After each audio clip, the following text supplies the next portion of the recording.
నమస్తే, నేను సతీష్. సాక్షి straight talk స్వాగతం. ఈరోజు స్ట్రైట్ టాక్ లో మనతో పాటు మాట్లాడడానికి వైఎస్ఆర్ కాంగ్రెస్ పార్టీ నాయకులు, మాజీ మంత్రి అంబటి రాంబాబు ఉన్నారు. ఆయనతో మాట్లాడే ప్రయత్నం చేద్దాం. సార్ నమస్తే. సార్ నమస్తే. ఒకవైపు మీరు అరెస్ట్ అయ్యారు, జైలుకి వెళ్ళారు. వెళ్ళి వచ్చిన తర్వాత ఇప్పుడు మీరు ఒక పోరాటం చేస్తూ ఉన్నారు. మీ ఇంటి మీద దాడి చేసిన వాళ్ళని అరెస్ట్ చేయాలని. ఎందుకు పోరాటం చేయాల్సినటువంటి పరిస్థితి వస్తుంది? ఇది ఒక న్యాయమైన పోరాటం అని నేను విశ్వసిస్తున్నా. కారణం ఏంటంటే, నన్ను చంద్రబాబు నాయుడు గారిని దూషించానని, ఆ తర్వాత అది తప్పని ఒప్పుకున్న తర్వాత కూడా నన్ను జైల్లో పెట్టారు, రిమాండ్ ఇప్పించారు, ఇవన్నీ చేశారు. నా ఇంటి మీద దాడి జరిగింది. సుమారుగా 7 గంటల 20 నిమిషాల పాటు కంటిన్యూస్ దాడి. ఈ కంటిన్యూస్ దాడి ఆల్ మీడియా ఛానల్స్ చూపించాయి. అంత విజువల్స్ అన్నీ ఉన్నాయి. నేను కంప్లైంట్ ఇచ్చాను. ఇంతవరకు ఒక్కరిని కూడా అరెస్ట్ చేయలేదు. నెంబర్ 1. నెంబర్ 2, నన్ను ఒక నేరారోపణ మీద అరెస్ట్ చేసిన తర్వాత నన్ను పోలీస్ కస్టడీలోకి తీసుకువెళ్ళారు, లాకప్లో పెట్టారు. That's okay. లాకప్లో జనరల్గా పెట్టాల్సిన అవసరం లేదు, పైన కూర్చోబెట్టచ్చు. అయినా లాకప్లో పెట్టారు. లోకేష్ గారి ఆదేశమో లేకపోతే పెమ్మసాని గారి ఆదేశమో వాళ్ళని సాటిస్ఫై చేయడం కోసం. ఆ తరువాత రాత్రిపూట నన్ను లాకప్ నుంచి తీసి నన్ను హింసించే ప్రయత్నం చేశారు. ఇవన్నీ కూడా చట్ట వ్యతిరేకమైన అంశాలు. ఎవరైతే నన్ను హింసించాలని ప్రయత్నం చేశారో వారిని చట్టం ప్రకారం శిక్షించండి. These is 2 demands. ఈ 2 డిమాండ్స్ మీద ఒక న్యాయ పోరాటం చేసేటటువంటి కార్యక్రమం చేస్తున్నాను. అటు న్యాయస్థానాల్లోనూ ఇటు ప్రజా బాహుళ్యం మధ్యన కూడా నా పోరాటాన్ని కొనసాగిస్తాను. మొన్న ఉదయం 6 గంటల నుంచి సాయంత్రం 6 గంటల వరకు 12 గంటల సేపు గాంధేయ పద్ధతుల్లో నిరాహార దీక్ష చేసి ప్రభుత్వాన్ని, పోలీసు యంత్రాంగాన్ని నిద్ర లేపడానికి ప్రయత్నం చేశా. But no use. అయితే వాళ్ళు అనుకుంటున్నారేమో, నేను అప్పుడు కూడా చెప్పాను, ఏదో 12 గంటలు నిరాహార దీక్ష చేసి నేనేదో ఇంట్లో పడుకునేటటువంటి మనస్తత్వం కలిగిన వాడిని కాదు. ఎందుకంటే నా గుండె మండుతుంది. ఖచ్చితంగా వారిని శిక్షించేంత వరకు నా పోరాటం వివిధ రూపాల్లో ఉంటుంది. ఖచ్చితంగా వారి శిక్ష పడేంత వరకు, విచారణ జరిగేంత వరకు, అరెస్ట్ అయ్యేంత వరకు నా పోరాటం కొనసాగుతూనే ఉంటుంది. సరే, ఇప్పటి వరకు మీరు చాలాసార్లు రిప్రజెంటేషన్ ఇచ్చారు, పోలీసులకు ఇచ్చారు, కోర్టులో కూడా ఈ అంశానికి సంబంధించి ప్రస్తావించారు. పోలీస్ డిపార్ట్మెంట్ ఇప్పటి వరకు మీ ఇంటి మీద జరిగిన అటాక్కి సంబంధించి ఎలాంటి ప్రకటన కూడా చేయలేదు. కారణం ఏంటంటారు? నా ఇంటి మీద జరిగిన దాడి is a part and partial of police. పోలీసుల ప్రోద్బలంతోనే జరిగిందని నేను ఆరోపిస్తున్నాను. కాదని చెప్పమనండి. నెంబర్ 1. నెంబర్ 2, నన్ను ఏదైతే హింసించడానికి ప్రయత్నం చేశారో, నేను కోర్టులో కూడా ఫలానా వాళ్ళు నన్ను హింసించడానికి పోలీస్ కస్టడీలో ప్రయత్నం చేశారు అన్న తరువాత వాళ్ళు కానీ, లేదా పోలీసు సంఘాలు కానీ, లేదా DGP level officer, IPC officer ఎవరు కూడా ఇంతవరకు అంబటి రాంబాబు అబద్ధం చెప్పాడు అని అనలేకపోయారు. ఎందుకంటే వాళ్ళకి కాన్షియస్ అంగీకరించటంలా. జరిగిన మాట వాస్తవం కాబట్టి అందరూ కామ్గా కూర్చున్నారు. దీని మీద నేను న్యాయస్థానానికి వెళ్ళాను. న్యాయస్థానంలో అది జరుగుతూ ఉంది. న్యాయస్థానం కొద్దిగా లేట్ ప్రొసీజర్ జరుగుతూ ఉంది. చూద్దాం ఏం జరుగుతుందో అనేది వెయిట్ చేస్తున్నాం. పోలీసులకు ఆల్రెడీ నోటీస్ ఇచ్చారు. వారు సమాధానం పంపించుంటారు. బెంచ్ మీదకి వచ్చిన తర్వాత దాని మీద కూడా వివరణ తీసుకోవడానికి ప్రయత్నం చేస్తాం. సో మీ ఇంటి మీద జరిగిన దాడి అంశంలో ఎవరిని శిక్షించాలని మీరు కోరుతూ ఉన్నారు? పెమ్మసాని చంద్రశేఖర్నా, లేదా గల్లా మాధవినా, లేదా వాళ్ళ భర్తన? వాళ్ళు డైరెక్ట్గా ఇన్వాల్వ్ అయ్యి కూడా వచ్చి అటాక్ చేసినట్టున్నారు కదా. అసలు నేను కంప్లైంట్ ఇచ్చాను, దానిలో కొన్ని నేమ్స్ ఇచ్చాను అండ్ అదర్స్ అని ఇచ్చాను. నేను అనేది ఏంటంటే, అసలు నేను చెప్పింది అబద్ధమా కాదా అని నిర్ధారణ చేసుకోవడం. విజువల్స్ ఉన్నాయి కదా. పోలీసు వారికి సాక్షిని అడిగితే ఇస్తారు, ఎన్టీవీని అడిగినా ఇస్తారు, TV5ని అడిగినా ఇస్తారు, ఏబిఎన్ ఆంధ్రజ్యోతినైనా అడిగినా ఇస్తారు. విజువల్స్ ఉన్నాయి కదా. విజువల్స్ లేకుండా ఏమి లేదు కదా. నేను ఇచ్చినటువంటి కంప్లైంట్స్కి దాన్ని కొరాబరేట్ చేసుకుని విచారణ జరపచ్చు, అరెస్ట్ చేయొచ్చు. కానీ వాళ్ళని అరెస్ట్ చేయరు. నేను పేర్లు చెప్పటం అప్పుడు మాధవ లేకపోతే మాధవి భర్త. బట్ ఒకటి మాత్రం వాస్తవం, అందరికీ తెలిసినటువంటి సత్యం, పెమ్మసాని చంద్రశేఖర్ అనే వ్యక్తి ఆ రోజున అక్కడ పార్టిసిపేట్ చేయకపోయినా ఆయన నాయకత్వంలోనూ, ఆయన ప్రోద్బలంతోనూ, ఆయన కనుసరణలతోనూ జరిగింది. పెమ్మసాని చంద్రశేఖర్ గారు అలా చేయడానికి కారణం చంద్రబాబు నాయుడు గారి కుమారుడైనట్టు లోకేష్ దగ్గర నుంచి పర్మిషన్ తీసుకుని లోకేష్ పెమ్మసాని చంద్రశేఖర్ గారు ఇద్దరు మాట్లాడుకుంటూ ఇక్కడ ఉన్న డైరెక్ట్ చేస్తూ నా ఇంటి మీద దాడికి 7:20 నిమిషాల పాటు 7 గంటల 20 నిమిషాలు కొనసాగింది. పోలీసులు ఇంటర్ఫీర్ కాలేదు. ఇంటర్ఫీర్ కాకోకుండా పెమ్మసాని గారు మేనేజ్ చేశారు, లోకేష్ గారు మేనేజ్ చేశారు, పోలీసులను హింసించే ప్రయత్నం చేశారు. లోకేష్ పెమ్మసాని గారే దీనికి సూత్రధారులు అనేది నా అభియోగం. వాస్తవా కాదా విచారణ జరిగితే తెలుస్తుంది. 120B ప్రకారం ఖచ్చితంగా పెమ్మసాని చంద్రశేఖర్ దీనిలో అరెస్ట్ కావాల్సినటువంటి అవసరం ఉంది. Though he's a central minister, though he's a millionaire, but నేరం చేసిన తర్వాత తప్పుకు పోవడానికి ఆస్కారం లేదు అనేది చట్టం చెబుతున్నటువంటి అంశం. పోలీసులు సహకరించకపోతే మనం ఏం చేస్తాం? ఇవాళ కాకపోతే రేపు, రేపు కాకపోతే ఎల్లుండి, ఎప్పటికైనా సరే పెమ్మసాని చంద్రశేఖర్ అనే వ్యక్తి బోన్లో నిలబడవలసిందే నా ఇంటి మీద దాడి జరిగిన దానికి.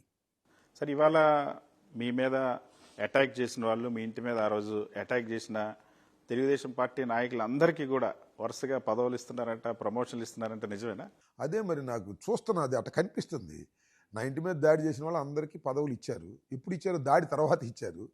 దీనివల్ల నాకు ఇంకో కొత్త ప్రమాదం వచ్చింది. దాడి చేయకపోతే పదవులు ఇవ్వరేమోనని పదవులు రాని వాళ్ళు మళ్ళీ దాడి చేసే ప్రమాదం ఉంది, రెచ్చగొట్టే ప్రమాదం ఉంది. నా మీద దాడి చేస్తారా, మరొక వైసీపీ నాయకుడి మీద దాడి చేస్తారో తెలియదు, కానీ ఈ రకమైన ప్రోత్సాహం లోకేష్ ఇవ్వటం అనేది సమంజసం కాదనేది నా అభిప్రాయం.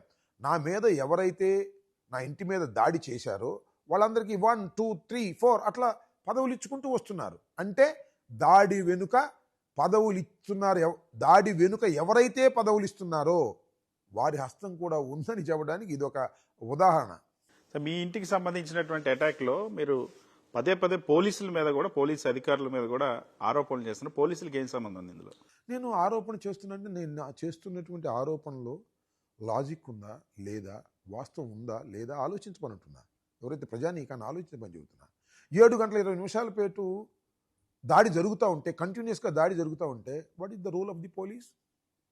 ఒక్కరు ఎత్తారా ఫోను? బొత్స సత్యనారాయణ గారు ఫోన్ చేశారు, మరి సజ్జల రామకృష్ణారెడ్డి గారు ఫోన్ చేశారు, మా మాజీ హోంమంత్రి గారు ఫోన్ చేశారు.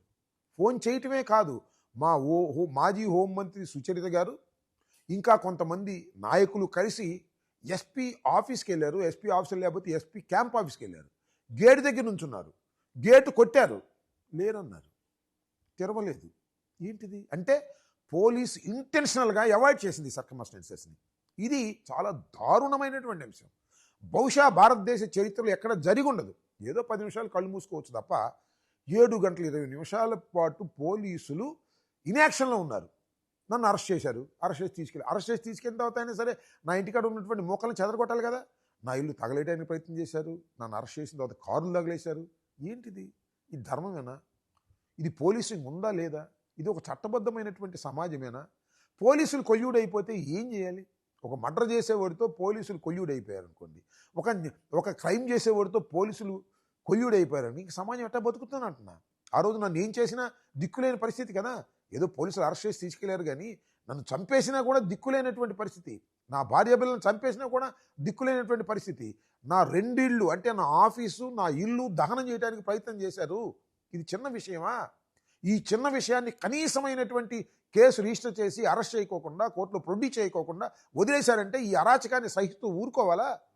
చెప్పని అడుగుతా ఉన్న ప్రజానీకాన్ని. దీనికి మూల్యం చెల్లించక తప్పదు ఈ ప్రభుత్వం అని చెప్తున్నా.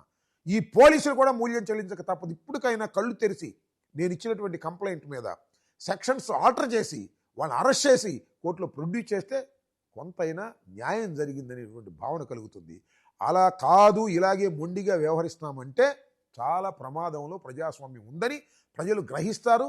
దానికి సరైనటువంటి పరిష్కారాన్ని కూడా ప్రజలే చెప్తారు రాబోయే కాలంలో. సార్, ఆ రోజు అటాక్ జరుగుతున్నప్పుడు మీ సిచ్యువేషన్ ఏంటి? మీ చుట్టూ ఉన్న పరిస్థితులు ఎలా ఉన్నాయి? ఇంట్లో పరిస్థితులు ఎలా ఉంది? ఇంట్లో ఉన్న ఆడవాళ్ళ పరిస్థితి ఎలాంటి వాతావరణం? అదొక విచిత్రమైనటువంటి పరిస్థితి. నా మానసిక పరిస్థితి కూడా చాలా విచిత్రంగా ఉంది. కొంతసేపు విచిత్రంగా ఉంది. ఆ తర్వాత మొండికి వేశాను.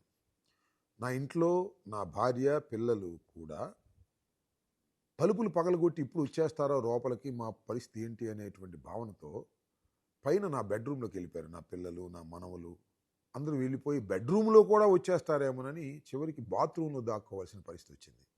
అయినా కూడా ఇంటి చుట్టూరా తిరుగుతూ కులం పేరు పెట్టి ఇష్టం వచ్చినట్టుగా నా భార్యని, నా కూతుళ్ళని, నా మనవరాలని తిట్టారు.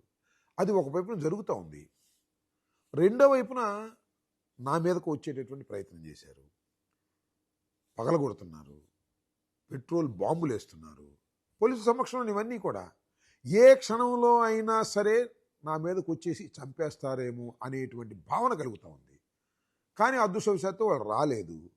నా పరిస్థితి ఏంటంటే కాసేపు భయపడ్డట్టుగా ఉన్నాను. కాసేపు చివరికి ఏం చేశానంటే మొండికేశాను. ఏం చేసుకుంటే చేసుకుంటారు, ఇంతకన్నా జరిగేది ఏముంది అనేటువంటి భావనకు వచ్చాను.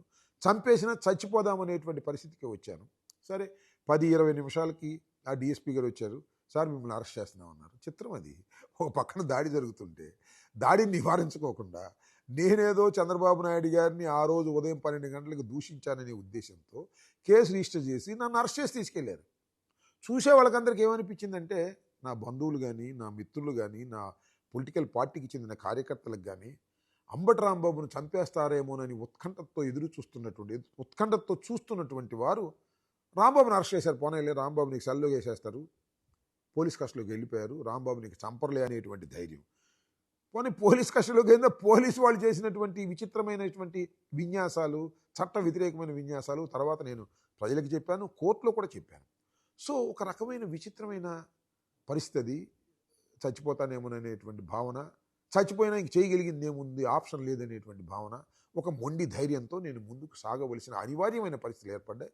ఆ రకంగానే మొండిగా ముందుకు సాగాను. అంబటి రాంబాబు ఇంటి మీద జరిగిన దాడి, అంబటి రాంబాబు చేసిన కుట్ర, అంబటి రాంబాబు రాష్ట్రంలో శాంతి భద్రతలు లేకుండా చేయడం కోసమే రెచ్చగొట్టి ఇలాంటి కుట్ర చేశారని చెప్పి హోంమంత్రి చాలా మంది మంత్రులు కూడా మాట్లాడారు. ఈ వాళ్ళకి అసలు మరి ఏం లాజిక్తో మాట్లాడారో, ఎందుకు మాట్లాడారో నాకు తెలియదు. కానీ ఎవరిది కుట్ర దీనిలో?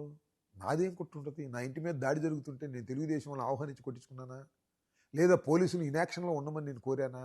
ఇవన్నీ చేయగలిగింది మీరే కదా, మీరే కుట్రదారులు కదా. ఏదో పిచ్చి పిచ్చిగా ఆ సమయానికి ఏం మాట్లాడాలో అర్థం కాక హోంమంత్రి గారు లేదా కడవ మంత్రులు మాట్లాడారు తప్ప చంద్రబాబు నాయుడు గారు కానీ, లోకేష్ కానీ అసలు నేరస్తులు ఒక్క మాట మాట్లాడారా? పెమ్మసాని చంద్రశేఖర్, ఈ ముగ్గురు అసలు నేరస్తులు. దొంగకు తేలిగుట్టిన సమయంలో కాముగా ఉన్నారు, ఏం మాట్లాడితే ఏంటో అనే ఉద్దేశంతో. ఒక్కదానికి కూడా సమాధానం చెప్పలేదు. అంటే వారి దగ్గర సమాధానాలు లేవు. ఇది తప్పని సమాజం కోరింది, ఇది తప్పని సమాజం చెప్పింది. కాబట్టి వాళ్ళు మాట్లాడుకోకుండా వాళ్ళ చేత మాట్లాడిస్తున్నారు, పిచ్చి వాళ్ళ చేత, బుర్ర లేని వాళ్ళ చేత మాట్లాడిస్తున్నారు. నిజంగానే పెమ్మసాని చంద్రశేఖర్ 24 గంటల్లో సినిమా చూపిస్తామన్నారు. ఆ తర్వాత నుండి ఇప్పటి వరకు ఎక్కడా కూడా ఈ ఇన్సిడెంట్ గురించి ఒక్క మాట కూడా మాట్లాడట్లేదు. ఎందుకంటే అసలు నేరస్తుడు కదా అతను. రాంబాబు గారికి 24 గంటల్లో సినిమా చూపిస్తా అన్నాడు. ఏమి సినిమా చూపించాడో చూశారు. ఆ సినిమా సీరియల్గా సాగుతానే ఉంది. నేను ఆ సినిమాని వదిలిపెట్టను. పెమ్మసాని చంద్రశేఖర్ను శిక్షించేంత వరకు నా పోరాటం సాగుతూనే ఉంటుంది. ఆయన ఏం మాట్లాడు, ఆయన మాట్లాడు, నన్ను హింసించారు, పోలీసులు మాట్లాడరు, లోకేష్ మాట్లాడు, కడవ ఏదో చిన్న చిన్న వాళ్ళతో మాట్లాడిచ్చి పబ్బం గడుపుకునే కార్యక్రమం చేస్తున్నారు. ఈ చిన్న చిన్న వాళ్ళు దేర్ ఆల్ ఆఫ్టర్ ఆల్, వాళ్ళేమి నా మీద కక్షతో చేశారు అనుకోను. చంద్రబాబు నాయుడు గారిని, లోకేష్ని, పెమ్మసాన్ని మెప్పించడం కోసం ఆడినటువంటి నాటకంలో వాళ్ళు పాత్రధారులు అనేది నా అభిప్రాయం. అంబటి రాంబాబు సింపతి కోసమే పోలీసుల మీద ఆరోపణలు చేస్తా ఉన్నారు. ఏదో పోలీసులు ఏదో టార్చర్ పెట్టినట్టు అని చెప్పేసి. ఆ మాట పోలీసులు చెప్పమనండి. ఇప్పుడు పోలీస్ సంఘాలు ఉన్నాయి కదా. ఇప్పుడు చాలామంది మనకు ఉన్నట్టుగానే పొలిటికల్ పార్టీస్ ఉన్నట్టుగానే, లేకపోతే మీకు జర్నలిస్టులకు సంఘం ఉన్నట్టుగానే పోలీసు వారికి కూడా ఒక సంఘం ఉంది కదా. ఆ సంఘం ద్వారా చెప్పమనండి, మా పోలీసులు ఇలా మాట్లాడలేదు, మా పోలీసులు ఇలా హింసించడానికి ప్రయత్నం చేయలేదు, మాది బాధ్యత అని చెప్పమని నేను సమాధానం చెప్తాను. వాళ్ళు ఎట్టాగో చెప్పడం లేదు పోలీసులు, లేదా ఐపీఎస్ ఆఫీసర్లు చెప్పడం లేదు. పోలీసులకు ఒక సంఘం ఉంది కదా. ఆ సంఘం విచారణ చేసి, అట్లీస్ట్ ఆ సంఘంలో ఉన్నటువంటి సభ్యులు విచారణ చేసి అంబటి రాంబాబు గారు సింపతి కోసమో, లేకపోతే ఈ పోలీస్ ఆఫీసర్ల మీద కక్షతోనో, లేదా పోలీస్ వ్యవస్థ మీద బురద జల్లటానికో ఇలాంటి ఆరోపణ చేస్తున్నాడని చెప్పగలిగారండి? ఇప్పుడు 3 నెలలు దాటిపోయింది, ఒక్కడు చెప్పగలిగాడా? చెప్పలేదు అంటే ఆ మౌనం ఖచ్చితంగా అంగీకారం. అందువల్ల చెప్పలేకపోయింది. It's a fact. అబద్ధం చెప్పవలసిన అవసరం లేదు. ఆఫ్టర్ ఆల్ 2 పోలీస్ అధికారుల మీద అన్యాయంగా, అక్రమంగా ఆరోపణ చేయవలసినటువంటి అవకాశం కానీ, అలాంటి మనస్తత్వం కానీ నాకు లేదు. అలా చేయాల్సినటువంటి ఉద్దేశం కూడా నాది కాదు. దీని వెనుక ఉన్నవారు ఎవరు అనేది రావాలి. ఇప్పుడు దీని వెనుక వాళ్ళిద్దరూ చేయించారంటే ఎవరో ఒక ప్రోద్బలం లేదే చేయరు కదా. ఆ ప్రోద్బలం ఎవరిది వాళ్ళు చెప్పాలి. నాకు తెలియదుగా, నేనేదో ఆరోపణ చేసేవాడిని, నాకు అనుమానం ఉండి ఆరోపణ చేస్తున్నా. అలా కాదని వాళ్ళని చెప్పమనండి. పెమ్మసాయన, లోకేష, ఎవరు అలాంటి పెద్ద పర్సనాలిటీ చెప్పందే సిఐసి ఇంత దారుణానికి పాల్పడరు. హ్యూమన్ రైట్స్కి వ్యతిరేకం. నేను మాజీ మంత్రిని, న్యాయవాదిగా పనిచేసినటువంటి వ్యక్తిని, 68 సంవత్సరాలు నిండినటువంటి వ్యక్తిని. ఆఫ్టర్ ఆల్ ఒక కేసులో చంద్రబాబు నాయుడు గారిని దూషించాలనే కేసులో తీసుకెళ్ళి నన్ను కాళ్ళ మీద కొట్టాలనే ప్రయత్నం. అది కొట్టలేదు, అది వేరే విషయం. కాళ్ళు పగలదీసే కార్యక్రమం చేశారు. ఏ కించిత్తు కూడా నేను ఎక్స్ట్రా చెప్పలేదు, తక్కువ కూడా చెప్పలేదు. ధర్మం ధర్మంగా ఉండాలి, న్యాయం న్యాయంగా ఉండాలి. ఇవాళ అబద్ధం ఆడితే రేపు అది బయటకు వస్తుంది. నిజమే నిలకడగా తెలుస్తుంది, నిజమే నిలబడుతుందని నమ్మేటటువంటి వ్యక్తిని నేను. అందువల్లే చెప్పాను, ఇదేమి సింపతి కోసమో ఆడే డ్రామాలు కానే కావు అనేది తెలుసుకోవాలని కూడా నేను ఈ సందర్భంగా కోరుతున్నాను. సార్, గతంలో ఎప్పుడైనా మీ మీద ఇటువంటి అటాక్ జరిగిందా? మీ మీద కానీ మీ ఇంటి మీద కానీ? చాలా కాలం పాలిటిక్స్లో ఉన్నారు, చాలా కాలం టీడీపీకి. ఒకసారి నేను ఎంపీటీసీ మెంబర్లు తీసుకువెళుతున్నప్పుడు 2014లో నేను సత్తెనపల్లి నియోజకవర్గంలో 3 చోట్ల గెలిచాను. 3 చోట్ల 3 మండలాల్లో మా కైవసం చేసుకున్నాం. ఒక మండలము ఒక మున్సిపాలిటీ మాత్రం వాళ్ళు కైవసం చేసుకున్నారు. మెజారిటీ మాకు వచ్చినాయి. అప్పుడు 3 కొట్టేశారు. ఒక ముప్పాళ్ళ మండలాన్ని ఏదో ఒక విధంగా కాపాడుకుందామని ఆ ఎంపీటీసీ మెంబర్లందరినీ క్యాంప్ పెట్టుకుని నేను ఎలక్షన్కి తీసుకువెళ్తుంటే మా మీద దాడి చేశారు. కోడెల శివప్రసాద్ గారి నాయకత్వంలో పోలీసులే దాడి చేయించారు. దాడి చేయించి నా దగ్గర ఉన్న పట్టుకుపోయారు. మా మీద దౌర్జన్యం చేశారు, కార్లు పగలగొట్టారు, బస్సు పగలగొట్టారు, ఇవన్నీ చేశారు. చేసిన నేను చెప్తున్నా, నా స్వభావం ఏంటంటే చేసినా నేను అధికారంలోకి వచ్చా, కక్ష సాధించుకోలే. ఆయన కర్మ ఆయన ఉరేసి చనిపోయాడు, అది వేరే అంశం. నేను ఎక్కడా కక్ష సాధించేటటువంటి పరిస్థితులు, అలాంటి అవకాశాలు నేను తీసుకోవాలి. నాకు పవర్ వచ్చిన తర్వాత 5 సంవత్సరాలు తిరుగులేని పవర్ వచ్చింది, మంత్రిని అయ్యాను. ఎవరి మీద యాక్షన్ తీసుకోవాలా, ఎవరి మీద చట్ట ప్రకారం పోవాల్సిందే అనేటువంటి ఉద్దేశం. ఇప్పుడు కూడా అంతే, చట్ట ప్రకారం వెళ్ళడానికే ప్రయత్నం చేస్తాను తప్ప నేను దౌర్జన్యాలకు వ్యతిరేకం, దాడులకు వ్యతిరేకం. నా చరిత్రలో, రాజకీయ చరిత్రలో ఎప్పుడూ దాడులు చేసిన సంఘటనలు లేవు. నా ప్రవర్తన అలాగే ఉంటుంది. ఇది వాస్తవం. నా చరిత్ర వెనక చూసినా, రాబోయే కాలంలో చూసినా జరిగేది అదే. ఎన్ని దాడులు చేసినా కొన్నంత ధైర్యంతో ముందుకు వెళ్ళటమే నాకు తెలుసు తప్ప మరొకటి లేదు. నేను ఒకటే అశోక్ గారు, ఒకటే సతీష్ గారు, నేను అనుకుంది ఏంటంటే 68 సంవత్సరాలు అయింది, చంపేస్తే చంపేయండి, ఏం చేస్తాం, ఇంకా ఆప్షన్ లేనప్పుడు. మనం కూడా తిరుగుబాటు చేసో లేకపోతే వాళ్ళని చంపో వీళ్ళని చంపో అలాంటి కక్షా రాజకీయాలకు నేను దూరం. జైలుకి వెళ్ళినప్పుడు, అంటే అరెస్ట్ అయిన తర్వాత జైలుకి లోపలికి వెళ్ళినప్పుడు పరిస్థితి ఏంటి, ఏమనిపించింది? ఎప్పుడైనా అసలు ఈ పరిస్థితి వస్తుందని అనుకున్నారా? గతంలో ఎప్పుడైనా వెళ్లాల్సిన పరిస్థితి వచ్చిందా రాజకీయాల్లో ఉండటం వల్ల? రాజకీయాల్లో ఎప్పుడు లేదు, కానీ ఇలాంటి పరిస్థితి వస్తుందని నాకు తెలుసు. I prepared well. గత 2 సంవత్సరాల నుంచి ఈ సంఘటన జరిగే ముందు వరకు కూడా ఏ క్షణంలో అయినా ఏ ఫాల్స్ కేసులో అయినా పెట్టి నన్ను జైలుకు పంపేటటువంటి కార్యక్రమం వీళ్ళు చేస్తారనేది నేను నిర్ణయించుకునే ముందుకు సాగుతున్నా. దానిలో ఏ సందేహం లేదు. కాకపోతే ఈ దాడిని నేను ఊహించలా. ఏదో ఫాల్స్ కేసు పెట్టి నన్ను లోపలకు నొక్కేయాలని, కొన్నాళ్ళు జైల్లో పెట్టాలని అనుకుంటారు. చంద్రబాబు నాయుడు గారి కన్నా లోకేష్ అనుకుంటాడు, అతని స్వభావం అది అని అనుకున్నా. కానీ దాడి చేసి మరీ నన్ను అరెస్ట్ చేస్తారని మాత్రం నేను ఇప్పుడు ఊహించలేదు. నన్ను అరెస్ట్ చేసినా, దాడి చేసినా కొన్నంత ధైర్యంతోనే ముందుకు వెళ్ళాను. జగన్మోహన్ రెడ్డి గారు కూడా దాడి జరుగుతున్నటువంటి సందర్భంలో, దాడి జరుగుతున్నది కంటిన్యూస్గా, నాకు ఫోన్ చేసి నాతో 15 నిమిషాలు మాట్లాడాడు. ఆయన, అన్నా నువ్వు ధైర్యంగా ఉండు, భయపడొద్దు, ఈ ప్రభుత్వం ఉండదు, యాంటీ ఎస్టాబ్లిష్మెంట్ పెరిగిపోతుంది, ఈ ప్రభుత్వం కూలిపోద్ది, నువ్వేం ధైర్యంగా ఉండు, మన వాళ్ళకు కూడా చెప్తాను నేను, మనకు కూడా ఇక్కడ దాడి జరుగుతుంది, మన వాళ్ళు కూడా ఇంకో చోట గ్యాదర్ అవ్వాలి, పోలీసులు ఇన్ఎఫిషియెంట్గా వ్యవహరిస్తున్నారు అని నాకు చెప్పి ఓదార్చడంతో పాటు మళ్ళీ ఇక్కడ ఇన్స్ట్రక్షన్స్ కూడా ఇచ్చారు. ఆ తర్వాత మా వాళ్ళు చాలామంది పోగయ్యారు. వైఎస్ఆర్సీపీకి సంబంధించిన కార్యకర్తలు కూడా రెడీ అయ్యి మా ఇంటి మీద అటాక్ జరుగుతుంటే వాళ్ళ దగ్గరికి రావాలి, వాళ్ళ అటాక్ని అడ్డుకోవాలనే ప్రయత్నం చేశారు. పోలీసులు కొట్టేశారు. చుట్టూరా పోలీసులు ఉన్నారు. పోలీసు వలయం మధ్యలో తెలుగుదేశం వాళ్ళు, ఆ మధ్యలో నేను. మా వాళ్ళు ఆధార్ నుంచి ఇటు వస్తుంటే ఈ పోలీసు వలయం వాళ్ళని కొడతాం మొదలెట్టింది. లేకపోతే అంత తేలిగ్గా 7 గంటల 5 నిమిషాలు జరుగుతుంటే మా వాళ్ళు వస్తారు. నాకు ఒక మేజర్ పార్టీ ఉంది, మేజర్ కులం ఉంది, వాళ్ళు బయలుదేరి వస్తున్న సందర్భంలో వీళ్ళందరూ వాళ్ళని బెదరగొట్టేటటువంటి కార్యక్రమం చేసిన తర్వాత ఏం చేయలేకపోయాం, నిస్సహాయం అయిపోయాం. అది సిచ్యువేషన్ అక్కడ. సార్, జైల్లో కూడా ఏమైనా ఇబ్బందులు పెట్టడం కానీ, జైల్లో మీకు రావాల్సిన సౌకర్యాలు ఇవ్వకపోవడం కానీ, అక్కడ ఏమైనా ఇబ్బంది పెట్టే ప్రయత్నం చేసింది? అంటే నాకు ఇబ్బంది అని కాదు, కానీ జైల్లో నార్మల్ ఖైదీని చూసినట్టుగా చూశారు. కాకపోతే నాకు స్పెషల్ బ్యారక్లో పెట్టారు. ఫుడ్ కానీ అవన్నీ కూడా మీరు కోర్టు నుంచి తెచ్చుకోవాల్సిందే కానీ మేము ఇవ్వని చెప్పారు. సరే, వీ యాక్సెప్టెడ్ దట్. సరే, అక్కడ కింద పడుకోవటం, ఫ్యాన్ ఉంటుంది. సరే అది పెద్దగా సమ్మర్ కాదు కాబట్టి ఫ్యాన్ కూడా వేసుకోలేదు. నాకేమో స్లీప్ యాప్నియా ఉంది. మిషన్ అలౌ చేశారు అదే రోజున. అంతకన్నా ఎక్స్ట్రా ఏమి నాకు ఇవ్వలేదు. ఇవ్వకపోయినా నేనేం కంగారు పడే పరిస్థితి ఏం లేదు. హ్యాపీగా ఉన్నాను, దానిలో సందేహం లేదు. హ్యాపీగానే కింద పడుకోవడం 4-5 రోజులు కొద్దిగా ఇవన్నీ నొప్పులు వేసినాయి, కానీ తర్వాత అలవాటు పడిపోయింది. కాకపోతే ఫుడ్ పెద్దగా బాగోదు. బాగోదంటే నా బోటోడికి అసలు నచ్చదు. నచ్చకపోయినా అనివార్యం, తిని బతకాల్సిందే అని తిన్నాం. కాకపోతే 6 గంటల లోపే భోంచేయాలి. 6 గంటల తర్వాత ఏముండదు. అది శాస్త్రీయంగా చాలా మంచిది. న్యాచురోపతిక్లో అదే చెప్తారు. అందువల్ల నేను చాలా రెడ్యూస్ అయ్యాను. లోపలికి వెళ్ళిన తర్వాత వెయిట్ లాస్ అయ్యాను because of that. So anyhow ఇకనే దాన్ని కూడా ఎంజాయ్ చేశారు. మీరు దాన్ని కూడా ఐ కెన్ ఎంజాయ్ దట్. దాన్ని కూడా ఎంజాయ్ చేశారు. రాత్రి 6:30కు లోపల వేస్తారు, పొద్దున 6:30 దాకా తీరు, అలాగే పడుకోవాలి. దానిలోనే బ్యారక్లోనే బాత్రూము ల్యాబరేటరీ ఉంటాయి. సరే ఏదో ఇక అది మనకు తప్పదు, అనివార్యం. Okay, we can enjoy that also. Moral గా దెబ్బతినలేదు సార్? అవసరమా మనం ఈ పరిస్థితికి తెచ్చుకున్నాం కదా? ఇక నాలో ఒక దృఢమైనటువంటి కోరిక పెరిగింది. ఏమని? ఈ ప్రభుత్వం చేస్తున్న అరాచకాన్ని, ఎవరైతే నా మీద దాడి చేశారో వారిని చట్ట ప్రకారంగా శిక్షించాలనేది ఒక కక్ష పెరిగింది నాకు. ఒక ట్రైన్ అయ్యాను జైల్లో ఉన్నప్పుడు. దానితో పాటు ఈ కూటమి ప్రభుత్వాన్ని కూల్చేందుకు జగన్మోహన్ రెడ్డి గారి వెంట నేను ఏమి చేయగలుగుతాను అనేటువంటి ఆలోచన పెరుగుతుంది. ఇప్పుడు కూడా అదే నా ఇన్స్పిరేషన్. ఈ ప్రభుత్వం నన్ను ఇబ్బంది పెట్టింది కాబట్టి, నా కుటుంబాన్ని ఇబ్బంది పెట్టింది కాబట్టి, ఈ ప్రభుత్వాన్ని కూల్చేదానికి ప్రజాస్వామ్య పద్ధతులను నేను చేయగలుగుతాను ఉడతాభక్తిగా.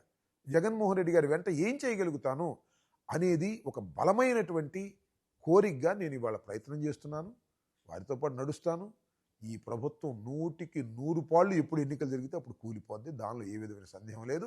అంత ప్రజా వ్యతిరేకత మూటగట్టుకున్నటువంటి ప్రభుత్వం ఇది. 2 సంవత్సరాల్లో, ఇంకా 3 సంవత్సరాలు ఉంది. అది రాబోయే కాలంలో మనమే చూస్తాం. మీ ఇంటి మీద జరిగిన దాడి, ఈ ఇన్సిడెంట్ని అంబటి రాంబాబు కుల రాజకీయానికి వాడుకుంటూ ఉన్నారు. అంబటి రాంబాబు మీద దాడి జరిగితే, అతను నోటి దురుసు వల్ల దాడి జరిగితే కాపు కులం మీద దాడి జరిగినట్టు, కాపుల మీద దాడి జరిగినట్టు ఒక పిక్చర్ క్రియేట్ చేస్తూ ఉన్నారు. దానికోసం వాళ్ళ అమ్మాయిని కూడా రంగంలోకి దించి వాడుకున్నారు అనేది తెలుగుదేశం కాపు మంత్రులు, కాపు నాయకులు చేసిన ఆరోపణ మీద. పిచ్చి ఆలోచనలు. ఎవరైతే నా సామాజిక వర్గానికి సంబంధించిన తెలుగుదేశంలో ఉన్నారో వాళ్ళు ఈ ఆరోపణలు చేసిన వాళ్ళందరికీ చెప్తున్నా, కులాన్ని నేను వాడుకున్నానా, వాళ్ళు వాడుకున్నారా? కొద్దిగా ఆలోచించండి. నేను అరెస్ట్ అయిన తర్వాత కోర్టులో ప్రొడ్యూస్ చేశారు. ఆ రిమాండ్ రిపోర్ట్ అక్కడే చూశాను నేను. ఆ రిమాండ్ రిపోర్ట్లో ఏం రాశారు తెలుసా? ఎవరైతే నేను వాడుకున్నానని తెలుగుదేశం పార్టీలో ఉన్నటువంటి నా కాపు సోదరులు అంటున్నారో వాళ్ళందరికీ నేను విజ్ఞప్తి చేస్తున్నా. What same to same. Kamma నా కొడకల్లారా, ఇక్కడ ఉన్న కమ్మోడు ఉంటే చంపేస్తా. ఒరే కమ్మ నా కొడక చంద్రబాబు రారా, ఈ మాటలు రాశారు. నేను అన్నానా? నిజంగా అన్నానా చెప్పమంటున్నాను. నేను చంద్రబాబు నాయుడిని చెప్పమంటున్నాను, లేదా లోకేష్ని చెప్పమంటున్నాను. ఇప్పుడు ఎవరైతే కాపు సోదరుల చేత మాట్లాడిస్తున్నారో, నా కాపు సోదరులు ఎవరైతే తెలుగుదేశంలో ఉన్నారో వాళ్ళని అడుగుతా ఉన్నా. నేను ఇది అన్నానని మీరు ఎప్పుడన్నా విన్నారా? ఎవరన్నా చెప్పగా విన్నారా? రాశారు. దానిలో రాస్తే కోపం రాదా నా కమ్యూనిటీకి? మీకు రాకపోవచ్చు. చంద్రబాబు నాయుడు గారి మోచేతి నీళ్లు తాగుతున్నారు కాబట్టి మీకు రాకపోవచ్చు. తెలుగుదేశంలో ఉన్నటువంటి 2-3 కాపు మంత్రులకో లేకపోతే ఇంకోరుకో. సామాన్యుడి కోపం రాదా? అంబటి రాంబాబు తిట్టుకోకుండా కమ్మాసం తిట్టాడని చెప్పేసి మీరు రాస్తే మేము ఊరుకుంటామని మనసులో అనుకోరా? ఇవాళ వచ్చి బలోమని నా ఎమ్మట రాకపోవచ్చు అనుకోరా? నా సమాజం ఎంతమంది వచ్చారు నా దగ్గరికి? కాపులుగా ముద్ర వేసుకుని ఎంతమంది వచ్చారు నా దగ్గరికి? ఇది తప్పు అని ఎంతమంది చెప్పారు? జనసేనలో ఉన్నటువంటి వాళ్ళు కూడా నాకు ఫోన్ చేసి, అన్నా ఇది అన్యాయం అన్నా, కాకపోతే ఏం చేయం, మేము జనసేనలో ఉన్నాం, బహిరంగ లాలేకపోతున్నాం అన్నారు. రజని, జనసేన రజని ఆమె ఏం చేసింది? డెలిబరేట్గా వచ్చి ఇది తప్పు అని మాట్లాడింది. దాంతో జనసేన వాళ్ళు ఆమె మీద ఇష్టం వచ్చినట్టుగా మాట్లాడారు, ట్రోల్ చేశారు, ఆమెని సస్పెండ్ చేయడానికి ప్రయత్నించి ఇవన్నీ చేశారు. దాని నుంచి మీరు గుణపాఠం నేర్చుకోవాలి తప్ప ఆమె మీద మీరు దాడులు చేయటమో లేకపోతే మానసికంగా వేధించడమో తప్పనే విషయాన్ని గ్రహించండి జనసేన వాళ్ళైనా. తప్పిది. చంద్రబాబు నాయుడు గారు ఇంత దారుణమైనటువంటి నేరాలు చేస్తున్నప్పుడు మీరు సైలెంట్గా ఉండటం తప్పు అనేది నా కోరిక. లేదు మేము సైలెంట్గానే ఉంటాము, ఆయన అమ్మటే వెళ్తాము, ఆయన మోచేతి నీళ్ళు తాగుతాము, 15 సంవత్సరాల పాటు ఆయన్నే ముఖ్యమంత్రిగా చూడాలని మా కోరికగా ఉందంటే అది మీ ఇష్టం, నేను చేయగలిగింది ఏమీ లేదు. అది తప్పు ప్రజాస్వామ్యంలో అనేది నా అభిప్రాయం. సార్ జనసేన నాయకుడు నాగబాబు కూడా మీరు చేసిన వ్యాఖ్యలు తప్పుపట్టారు, కానీ ఎక్కడ మీ ఇంటి మీద జరిగిన దాడిని మాత్రం తప్పుపట్టలేదు ఆయన. నేను మీరు కాపు కులం అన్నది ఇంప్రెషన్ వచ్చేసరికి ఆయన ఒక స్టేట్మెంట్ ఇచ్చారు. కారణం ఏంటంటే నాగబాబు గారు అన్నాడు, పవన్ కళ్యాణ్ గారు అన్నారు. వెంటనే అనలా, 4-5 రోజులు గడిచిన తర్వాత అన్నారు. అంటే చంద్రబాబు నాయుడు గారి దగ్గర నుంచో లోకేష్ దగ్గర నుంచో వాళ్ళకి ఆదేశాలు వచ్చినాయి. ఎప్పుడైతే కాపుల మీద దాడి జరిగిందని ఒక మెసేజ్ అనేటువంటి మాట వస్తుందో మీరు కాపులుగా మాట్లాడనని వీళ్ళని రెచ్చగొట్టారు. బహుశా ఐ థింక్ లోకేష్ అయి ఉంటాడు, అంతా లోకేష్ చూస్తున్నాడు కదా. అప్పుడు పవన్ కళ్యాణ్ గారు ఏమన్నారంటే బూతులు తిడితే దాడులు జరగవా అన్నాడు. That is the word has used.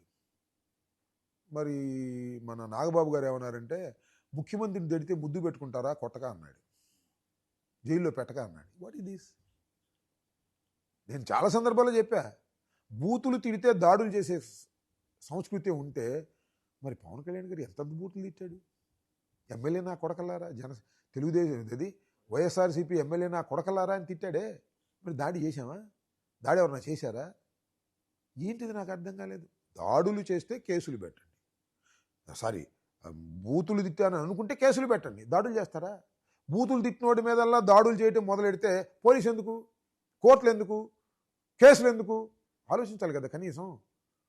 ఏంది ఇదంతా ఒక రకంగా వాళ్ళ సపోర్ట్ చేయటం కోసం ఇష్టం లేకపోయినా మాట్లాడిన మాటల్లాగా నాకు అనిపిస్తుంది. అంతరాత్మలకు అంగీకరించదు. ఒక అబద్ధం చెబుతున్నాను అర్థమైంది, నాగబాబుకి అర్థమైంది, లోకేష్కి మన పవన్ కళ్యాణ్ గారికి అర్థమైంది. కానీ అనివార్యం, చంద్రబాబు ఏం చెప్తే చెయ్యాలనేటువంటి ఒక బానిసలుగా మీరు అక్కడ వ్యవహారం చేస్తున్నారు. ఇది చాలా ప్రమాదం, సమాజానికి ప్రమాదం, మీ సమాజానికి ప్రమాదం, మన కాపు సమాజానికి ప్రమాదం అని నా అభిప్రాయం. సరే, ఇంకా అంబటి రాంబాబు జైలుకి వెళ్ళినా సరే ఇంకా నోరు తగ్గలేదు. ఇప్పటికీ మీ రెడ్డ బుక్కి నా కుక్క కూడా భయపడదు, మా ఇంట్లో కుక్క కూడా భయపడదు అని రెచ్చగొడతా ఉన్నారని అంటున్నారు టీడీపీ వాళ్ళు. ఇప్పుడు నేను జైలుకి వెళ్తే నోరు తగ్గాలా? నేను జైలుకి వెళ్తే భయపడాలా? నన్ను జైల్లో పెడితే పిరికివాడిని అవ్వాలా? ఎందుకు అవ్వాలంటున్నా? సర్వం తెలిసిన వాడిని కొద్దో గొప్ప. మీరు జైల్లో పెడితే ఉనికిపోయేటువంటి వ్యక్తిని కాదు, మీరు దాడులు చేస్తే పారిపోయేటటువంటి వ్యక్తిని కాదు. ధైర్యాన్ని ప్రదర్శించవలసిన సమయమే అదని భావించాను నేను. అందుకనే ధైర్యంగా ఉన్నాను. ఎన్ని రోజులైనా లోపల ఉంటానన్నాను. సరే, మా అమ్మాయి ఏదో మాట్లాడింది, మా అమ్మాయిని ఉసుకులి పంపించాం, మా అమ్మాయి అట్లా మాట్లాడిద్దని నాకు తెలియదు. దిస్ ద ఫస్ట్ టైం ఆ ఆవేదన, మన ఇంటి మీద జరిగిన దాడి, మా నాన్న మీద జరిగిన దాడి, నా మీద జరుగుతున్న దాడి, లేదా నా తల్లి మీద జరుగుతున్న దాడి, మా ఇంటి మీద జరుగుతున్న దాడి కళ్ళారా చూసిన తర్వాత గుండె రగిలి మాట్లాడింది. తప్పే ఉంది? దాన్ని కూడా తప్పుపట్టే కార్యక్రమం చేస్తున్నారు. చేసుకోనండి, మనకేం అభ్యంతరం లేదు. ఏది వాస్తవమో, ఏది అవాస్తవమో, ఏది ధర్మమో, ఏది ధర్మం కాదో ప్రజలకు గ్రహించే శక్తి ఉంది. మాట్లాడకపోవచ్చు, ప్రస్తుతం మాట్లాడవలసి వచ్చినప్పుడు మాట్లాడతారు. సరే, కాపులు చాలామంది మీకు మద్దతు ఇచ్చారు, చాలామంది నాయకులు కూడా వచ్చిన పరిస్థితి. ఇతర పార్టీల్లో ఉన్నటువంటి కాపులు కూడా మీకు సపోర్ట్ చేశారా? నిజమేనా? చేశారు కదా. నా దగ్గర డైరెక్ట్గా ఇప్పుడు కన్నా రజని ఆమె డైరెక్ట్గానే మాట్లాడింది కదా. ఇంకా చాలామంది నా దగ్గరికి వచ్చి కూడా మాట్లాడారు.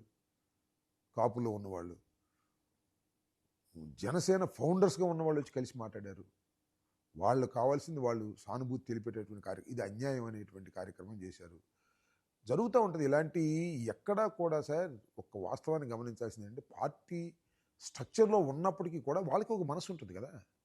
వాళ్ళకి మనసు ఉన్నప్పుడు ఆ పార్టీ స్ట్రక్చర్ నుంచి బయటకు వచ్చి నా ముందు చెప్పలేకపోవచ్చు, కానీ బై ఫోన్ లేకపోతే మరొకరితో సందేశం చాలామంది జనసేనలో ఉన్నవాళ్ళు, ఈవెన్ తెలుగుదేశంలో ఉన్న వాళ్ళు కూడా నా సామాజిక వర్గం ఇది అన్యాయం, అక్రమం రాంబాబు గారు, 7:30 గంటల సేపు మీ ఇంటి మీద దాడి జరుగుతుంటే, పైగా గుంటూరు లాంటి పట్టణంలో నడిబొడ్డులో కాపుల ప్రాబల్యం ఉన్నటువంటి ప్రాంతంలో మీ మీద దాడి జరగటం అనేది సహించడానికి, అన్యాయంగా దాడి జరగటం. న్యాయంగా దాడి జరిగితే అది వేరే విషయం. తప్పు అని ఖండించిన వాళ్ళు చాలామంది రాలేకపోయారు. కొంతమంది ఫోన్లో చెప్పారు, కబుర్లు చేశారు. ఇవన్నీ వాస్తవాలే, నేను అబద్ధాలు చెప్పాల్సిన అవసరం నాకు లేదు. సార్, అంబటి లేదు, గుమ్మటి లేదు, మేము తలుచుకుంటే గుమ్మం కూడా దాటనివ్వమని తెలుగుదేశం వాళ్ళు వార్నింగ్ ఇస్తున్నారు. మిమ్మల్ని మీ నోరు అదుపులో పెట్టుకోవాలి. తెలుగుదేశంలో ఎవరు? ఈయనగా రాజమండ్రి ఆయన పేరేంటి, బుచ్చయ్య చౌదరి. బుచ్చయ్య చౌదరి. బుచ్చయ్య చౌదరి ఏదో పిచ్చి పిచ్చిగా మాట్లాడాడు.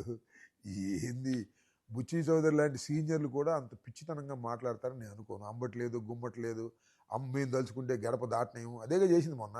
ఇంకొత్తగా చేసేదే ఉంది. మీరు తలుచుకున్నారు, మీ ప్రభుత్వం, మా ప్రభుత్వం ఉంది అన్నాడు. మీ ప్రభుత్వం ఉంది, మీరు తలుచుకున్నారు, నన్ను గుమ్మం నుంచి బయట రాకుండా చేశారు. తాత్కాలికం చేశారు. ఇప్పుడు ఆపగలుగుతారా? దీన్ని ప్రతిఫలం అనుభవించరా?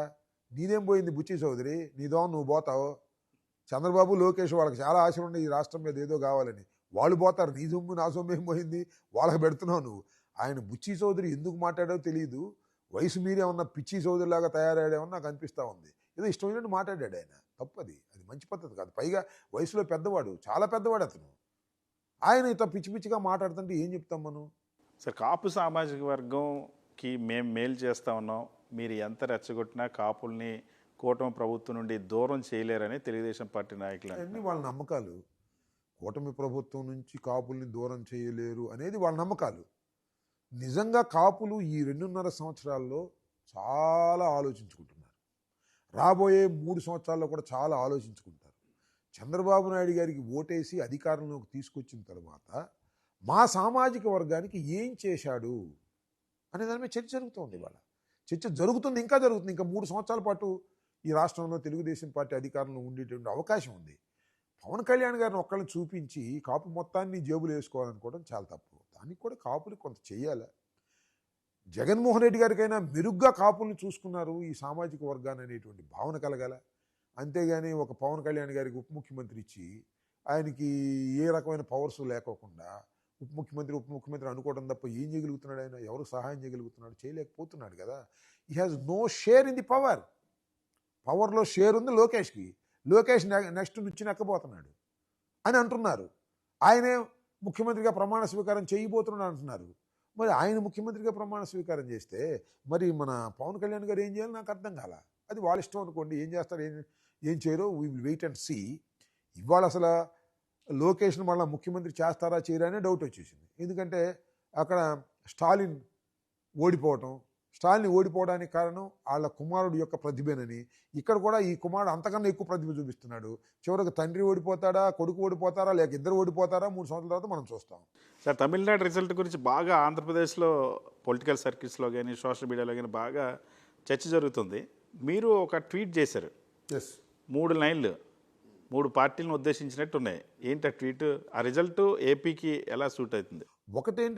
ఒకటి సాహసం చేస్తేనే విజయాన్ని చేకూరుస్తుంది అని, సాహసమే విజయాన్ని చేకూరుస్తుందని, అక్కడ విజయ్ అనే ఒక దృక్పథంతో, సాహసం అంటే వాట్ ఐ మీన్, సింగిల్గా వెళ్ళాడు సినిమా యాక్టరు, హీరో. ఒక మాటలో చెప్పాలంటే పవన్ కళ్యాణ్ కన్నా తమిళంలో పెద్ద హీరో ఏం కాదని నా అభిప్రాయం. పవన్ కళ్యాణ్ ఇక్కడ పెద్ద హీరోగా నేను నమ్ముతున్నా. That is my own opinion. Vijay అనేవాడు సింగిల్గా వెళ్ళి రాజ్యాధికారానికి చేరువయ్యాడు, పవన్ కళ్యాణ్ సింగిల్గా వెళ్ళలేకపోయాడు అనేటువంటి ఒక దృక్పథం సమాజంలో ఉంది. ఏ సమాజంలో ఉంది? కాపు సమాజంలో ఉంది. లేదు, పవన్ కళ్యాణ్ గారిని ప్రేమించేవాడు అనుకుంటున్నాడు, అదే మన పవన్ కళ్యాణ్ సాహసం చేసి ఉంటే బాగుండేది అని.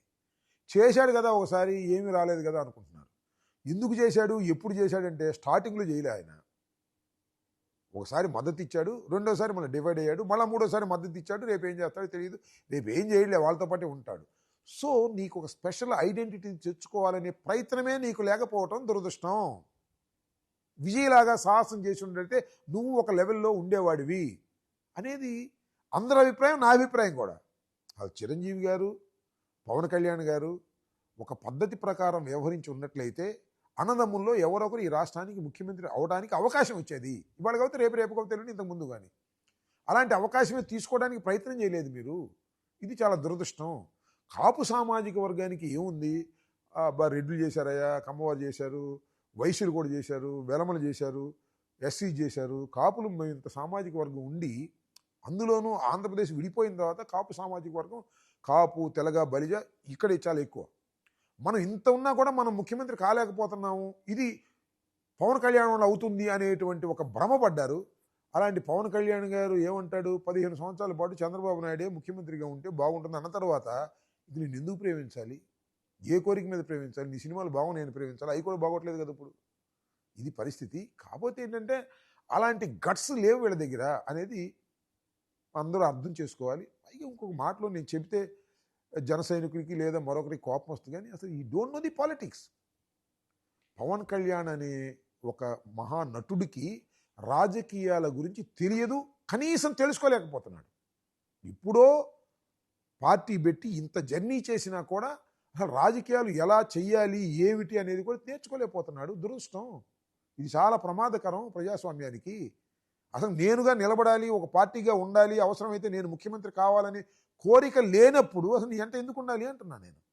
అంటే చంద్రబాబు నాయుడు గారిని ముఖ్యమంత్రిగా చేయటం కోసం కాపు సామాజిక వర్గం అంతా ప్రయత్నం చేయాలా? నీకేమో షేర్ కరెక్ట్గా ఉండదా? నువ్వు గట్టిగా అడగలేవా? నువ్వు ఒక పనులు కూడా చేయించలేవు కదా. ఇవాళ నేను పోలీస్ డిపార్ట్మెంట్ గురించి చెప్తున్నా. పోలీస్ డిపార్ట్మెంట్లో కాపులు చాలా అత్యధిక సంఖ్యలో ఉంటారు, బీసీలు ఉంటారు, ఎస్సీస్ ఉంటారు, ఇంకా రకరకాల వర్కింగ్ క్లాస్ నుంచి వచ్చిన వాళ్ళు ఎక్కువ మంది ఉంటారు. చంద్రబాబు సామాజిక వర్గం వాళ్ళు ఆ పైన ఉంటారు తప్ప కింద ఉండరు. కానిస్టేబుల్స్ దగ్గర నుంచి సిఐ దాకా ఉండరు, డిఎస్పీ దాకా ఉండరు. కానీ ఉన్న 10 మందిని ఇంపార్టెన్స్ ఇచ్చేశారు. కడమ కులాలన్నీ పక్కన పెట్టేశారు, వీఆర్లోనూ అక్కడ ఇక్కడ తోసేశారు.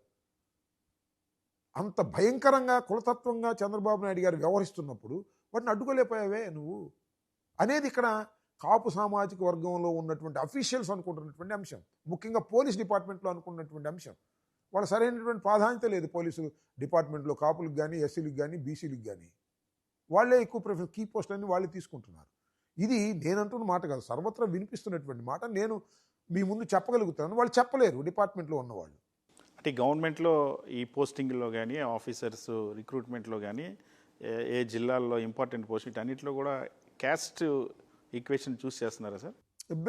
వాళ్ళ సామాజిక వర్గం వాళ్ళకి మాత్రమే కీ పోస్టులు ఇస్తున్నారు. నాన్ ఫోకల్ పోస్టులో కడమ కమ్యూనిటీస్ని పెడుతున్నారు. Not only Kapus, other communities కూడా అక్కడే తోస్తారు. ఎక్కడో కావాలని ఎస్సీసీని, బీసీని కొన్ని చోట్ల వాళ్ళకి అనుకూలంగా ఉన్న వాళ్ళు పెట్టుకోవచ్చు. కానీ వెరీ వెరీ కీ పోస్టులన్నీ కూడా ఆ సామాజిక వర్గానికి సంబంధించిన వారికే ఇస్తున్నారు. లెక్క చూసుకోమంది, నేనేమి లెక్కలు లేకుండా చెప్పటల్లా, ఖచ్చితంగా లెక్కలు చూసుకోమని. సార్, తమిళనాడులో విజయ్ విక్టరీ సాధిస్తే ఆంధ్రాలో వైఎస్ఆర్సీపీ పవన్ కళ్యాణ్ని ఎందుకు ట్రోల్ చేస్తుంది, ఎందుకు విమర్శలు చేస్తుంది? వైసీపీ ట్రోల్ చేయటం ఏంటి? అన్ని వర్గాలు ట్రోల్ చేస్తుంది, అన్ని వర్గాలు. కాకపోతే వైసీపీ కూడా చేస్తుందేమో నాకు తెలియదు. నేను ఒక ట్వీట్ పెట్టాను, ఎంకిపెళ్లి సుబ్బిసాగుకు వచ్చింది, ఆయన గెలుపు ఈయన మీద విమర్శ చేయడానికి వచ్చింది. కంపేర్ చేస్తారు సార్. ఇవాళ is also a cinema actor, is also a cinema actor, is also hero, is also hero. అతను సాధించాడు, ముందుకు వెళ్ళాడు, నువ్వు సాధించలేకపోయావు. 12 సంవత్సరాలు అయినా కూడా అతను 2 సంవత్సరాలు ఒక గొప్ప టార్గెట్ని రీచ్ అయ్యాడు, నువ్వు అలా చేయలేకపోయావు. నువ్వు ఏ కాడికి చంద్రబాబు పల్లకి మోయటానికి ప్రయత్నం చేస్తున్నావు. ఇలా ఎన్నాళ్ళు మోస్తే ఏమి లాభం, విజయ్లాగా సాహసం చేయొచ్చు కదా అనేది ముఖ్యంగా జన సైనికుల్లో ఉంది. వైఎస్ఆర్సీపీలో ముఖ్యంగా జన సైనికుల్లో ఉంది, కాపు సామాజిక వర్గంలో ఉంది. నువ్వు ఎప్పుడవుతావు ముఖ్యమంత్రి? ఇంకా ఇలాంటి అవకాశాలను కూడా వినియోగించుకోలేదు అంటే నేనేమంటానంటే, చాలామంది అని అంటారు ఏదో రెచ్చగొట్టి చంద్రబాబు నాయుడు గారి ఇద్దరు 15 ఏళ్ళు కలిసి ఉంటాం అన్నారు కాబట్టి రెచ్చగొట్టి విడదీయడానికి. ఏమి విడదీయడానికి అసలు ఎవరు చేసినా విడిపోయే బంధం కాదు అది, దానికి వేరే ఉంది బంధం, విడిపోయే బంధం కాదు. ఎందుకంటే రాజకీయాలు తెలియని వ్యక్తిని అక్కడ కూర్చోబెట్టి ఆడుకుంటున్నాడు చంద్రబాబు నాయుడు గారు. చంద్రబాబు నాయుడు అసలు పవన్ కళ్యాణ్ గారికి కావాల్సింది మర్యాదగా చూడటం. ఈయన ఆయనకి ముక్కు ఆపరేషన్ చేస్తే వెళ్ళి పుష్ప కూర్చోవిచ్చి గంటసేపు మాట్లాడతాడు, లేదా ఇంకో సందర్భం రెండని కూర్చొని అంటాడు. ఈ మర్యాదలు పెట్టి వాళ్ళ కొడుకుని తీసుకెళ్ళి అధికారంలో పెట్టుకోవాలని అనుకుంటున్నాడు. ఖచ్చితంగా పవన్ కళ్యాణ్ భుజాల మీద నుంచి నడుచుకుంటూ వెళ్ళి లోకేష్ సీఎం సీటు అధిరోహిస్తాడు, చూసుకోండి నేను చెప్తున్నాను. అప్పుడు కూడా ఏం మాట్లాడ్డాడు పవన్ కళ్యాణ్ గారు, చంద్రబాబు నాయుడు గారు కాదు. ఈ లోకేష్ 15 సంవత్సరాలు ముఖ్యమంత్రిగా ఉన్నా కూడా ఏమీ మాట్లాడు, ఆయన కూడా ఉండమని కోరతాడు. సరే, వైఎస్ఆర్ కాంగ్రెస్ పార్టీ గొడ్డల party, YSR Congress party criminal party అని ఒక ముద్ర బలంగా చంద్రబాబు దగ్గర నుండి మొత్తం మంత్రులు, రోజు ఎమ్మెల్యేలు, ఎమ్మెల్సీలు అదే మాట్లాడుతున్న పరిస్థితి. వాళ్ళ పత్రికల్లో కూడా అవే హెడ్డింగ్లు. గడిచిన నెల రోజుల నుండి దాదాపు 2 నెలల నుండి ఒక క్యాంపెయిన్ నడుస్తుంది. మీరు అబ్జర్వ్ చేశారో లేదో? ఎందుకంటే ఇది ఒక స్ట్రాటజీగా జగన్మోహన్ రెడ్డి గారు విధ్వంసకారుడు, జగన్మోహన్ రెడ్డి గారు హత్యలు చేయించే వ్యక్తి, జగన్మోహన్ రెడ్డి గారు గొడ్డలితో రాజ్యం చేసే వ్యక్తి అని ఒక బ్రాండ్ చేయాలనేటువంటి ప్రయత్నం. మీరేంటి, మీరు ఆ లెక్కన వస్తే మీరు అధికారంలోకి ఎలా వచ్చారు? జగన్మోహన్ రెడ్డి గారు తండ్రి చనిపోయిన తర్వాత ఒక రాజకీయ పార్టీ పెట్టి పెద్ద ఎత్తున ప్రజల మధ్యకు వెళ్ళి 67 సీట్లు సాధించి అపోజిషన్లో ఉండి 22 మంది పార్టీని వదిలి వెళ్ళిపోయిన అపోజిషన్లో బలమైనటువంటి కార్యక్రమాలు చేసి మళ్ళీ తిరిగి అధికారంలోకి వచ్చాడు. మీరు ఎక్కడి నుంచి వచ్చారు? గొడ్డల పార్టీ అని మాది అంటున్నారు కదా, మీది వెన్నుపోటు పార్టీ కదా. మీరు అసలు ఎక్కడున్నారని అడుగుతున్నా. ఏమండి నారా చంద్రబాబు నాయుడు గారు, ఇవాళ తెలుగుదేశం పార్టీ ఆవిర్భావం రోజున మీరు ఎక్కడ ఉన్నారు సమాధానం చెప్పండి. Where you are. మీరు కాంగ్రెస్ పార్టీలో ఉన్నారు. ఉంటే ఉండవు పో. ఒక స్టేట్మెంట్ ఇచ్చాడు. ఏమని? ఇందిరాగాంధీ అప్పుడు ఇందిరాగాంధీ గారు ఆదేశిస్తే మా మామ ఎన్టీ రామారావు మీద కూడా పోటీ చేస్తాను, నేనేమి కాంగ్రెస్ పార్టీలో అంత సుశిక్షితులైన సైనికుడిని అని చెప్పావు. నిలబడ్డావు, ఎక్కడో ఓడిపోయావు. ఏం చేసావు నువ్వు? వచ్చి మళ్ళీ తెలుగుదేశంలో దొడ్డి ద్వారం చేరావు. పాపం తెలుగుదేశాన్ని మోసిన వెంకటేశ్వరరావుని పక్కన పెట్టేసి, తెలుగుదేశం పార్టీ ఆవిర్భావం నుంచి ఉన్న వాళ్ళని పక్కన నెట్టేసి, ఎన్టీ రామారావుని వెన్నుపోటు పొడిచి అధికారంలోకి వచ్చి ఇవాళ నువ్వు చలాయిస్తున్నావు. ఎన్టీ రామారావు గారు చనిపోయాడు, కానీ బతికుంటే నీ సంగతి ఏంటో తేల్చేవాడు. నీది మరి గొడ్డల పార్టీ అంటున్నావు, అసలు నీది వెన్నుపోటు పార్టీ కదా, నీ పుట్టుకే అది కదా. దీనికేం సమాధానం చెబుతావు? అంతేకాదు, నువ్వు మీ తమ్ముడు తిట్టా ఉన్నావు. వాడు ఏదో చెప్తున్నావు షర్మిల గురించి, దాని గురించి, ఆమె గురించి, ఇవి గురించి మాట్లాడి జగన్మోహన్ రెడ్డి తల్లి చెల్లి అని చెప్తున్నావు. నీ తమ్ముడు ఏం చేశావు? నీ తమ్ముడు కాంగ్రెస్ పార్టీలోకి ఎందుకు వెళ్ళాడు? నువ్వు పార్టీ ఉన్నంగా కాంగ్రెస్ పార్టీలోకి ఎందుకు వెళ్ళాడు నీ తమ్ముడు? సమాధానం చెప్పు దానికి అంటున్నా. అంతేకాదు, జూనియర్ ఎన్టీఆర్ నువ్వు వాడుకున్నావు. ఎక్కడ పెట్టావు జూనియర్ ఎన్టీఆర్ని? ఇవాళ ఎవరు నమ్మక ద్రోహులు ఎవరు ఇవాళ అని అడుగుతున్నా. నీ వెంకటేశ్వరరావు, నీ తోడేళ్ళు నీ పార్టీలో ఎందుకు లేడు? ఎందుకు వెళ్ళిపోయారు? నువ్వు ఒక విచిత్రమైన మనస్తత్వం కలిగినవాడివి. పదవి కోసం ఎంతకైనా తెగించేటటువంటి మనస్తత్వం కలిగిన వాడివి. బంధువులు లేరు, తమ్ముళ్ళు లేరు, నీ కొడుకు నువ్వు, నీ బామ్మర్దులు లేరు. హరికృష్ణ సంగతి ఏంటండి? హరికృష్ణ తీసుకొచ్చావు నువ్వు. హరికృష్ణ తీసుకొచ్చి ట్రాన్స్పోర్ట్ మినిస్టర్ ఇచ్చావు. ఎమ్మెల్యే కూడా కాదు అప్పుడు.